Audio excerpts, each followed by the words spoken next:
આજે આપણે વાત કરવાના છે કે ગુજરાત સરકારની એક અગત્યની યોજના એટલે કે પ્રધાનમંત્રી આવાસ યોજના. તેની આપણે આજે વાત કરીશું. પ્રધાનમંત્રી આવાસ યોજના અંતર્ગત વ્યક્તિગત નવું બાંધકામ અર્થે સબસિડી સહાય એની યોજના અમલમાં મૂકવામાં આવી છે. આ યોજનાની અંદર કોને કોને લાભ મળવાપાત્ર છે તે તમામ વિગતો આપણે વાત કરીશું. તો આ યોજનાની અંદર કેન્દ્ર સરકાર દ્વારા ગ્રામીણ અને શહેરી વિસ્તારોને વર્ષ 2022 સુધી ઝૂંપડપટ્ટી મુક્ત અને જર્જરિત મકાનોનું નવેસરથી બાંધકામ કરવા માટે આવાસ યોજના અમલમાં મૂકવામાં આવી છે. આ યોજનાનો વ્યાપ શું છે, યોજનાની સહાય કોને મળવાપાત્ર છે, તમામ વિગતો આપણે વાત કરીશું.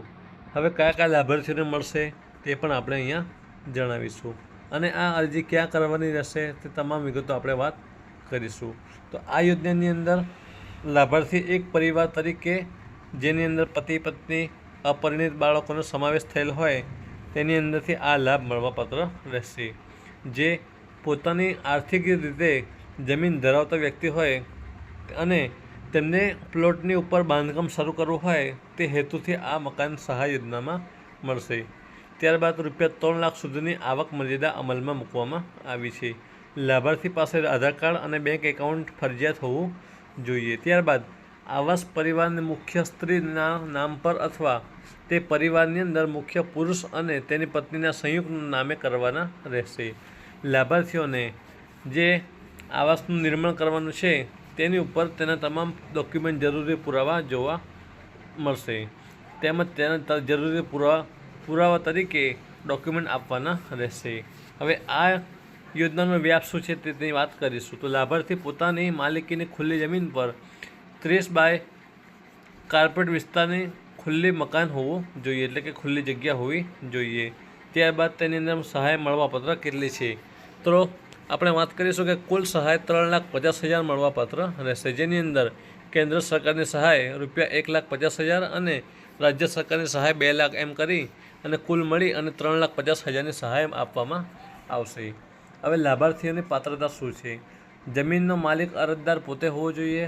અરજદારના કુટુંબમાં કોઈપણ સભ્ય ભારતભરમાં પાકું મકાન ધરાવતા ન હોવા જોઈએ. કુટુંબિક વાર્ષિક આવક ₹3 લાખથી વધુ હોવી ન જોઈએ. અરજદાર PMAY એટલે કે પ્રધાનમંત્રી આવાસ યોજનાના અન્ય કોઈપણ હેઠળ કોઈપણ લાભ લીધેલા હોવા જોઈએ નહીં. તેમજ જમીન માલિકીના પુરાવા તરીકે તમામ ડોક્યુમેન્ટ આપવાના રહેશે. લાભાર્થીઓના કુટુંબમાં કોઈપણ સભ્ય પાકું મકાન ધરાવતા હોવા ન જોઈએ. તેની સ્ટેમ્પ ઉપર સોગંદનામું કરાવવાનું રહેશે. ત્યારબાદ જરૂરી પુરાવા આધાર કાર્ડની નકલ, કુટુંબના દરેક સભ્યોની મતદાન કાર્ડની નકલ એટલે કે ચૂંટણી કાર્ડની નકલ. ત્યારબાદ બેંક પાસબુક. ત્યારબાદ રહેઠાણનો લાભાર્થીનો ફોટો એટલે કે જે મકાનમાં રહે છે તેનો એક લાભાર્થીએ ફોટો પાડવાનો રહેશે. ત્યારબાદ લાભાર્થીનો પાસપોર્ટ સાઇઝનો ફોટો તેમજ અન્ય દસ્તાવેજો સહિત સ્ટેમ્પ ઉપર એફિડેવિટ કરાવી અને તેને સંબંધી પત્રક લખી અને જમા કરાવવાનું રહેશે. અરજી ક્યાં કરવી?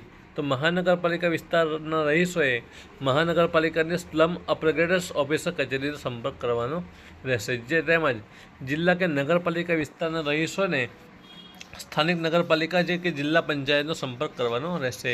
ગ્રામીણ વિસ્તાર માટે ગ્રામ પંચાયતનો સંપર્ક કરવાનો રહેશે. તેમજ વધુ વિગતો માટે પ્રધાનમંત્રી આવાસ યોજનાની ઓફિશિયલ વેબસાઇટ PMAYMIS.gov.in એની ઉપરોક્ત વેબસાઇટ પર જઈ અને તમામ વિગતો તમે મેળવી શકો છો.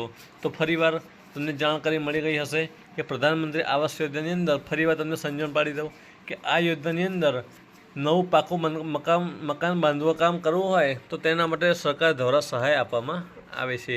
જેની અંદર તમામ ખેડૂતોને આવરી લેવામાં આવેલ છે.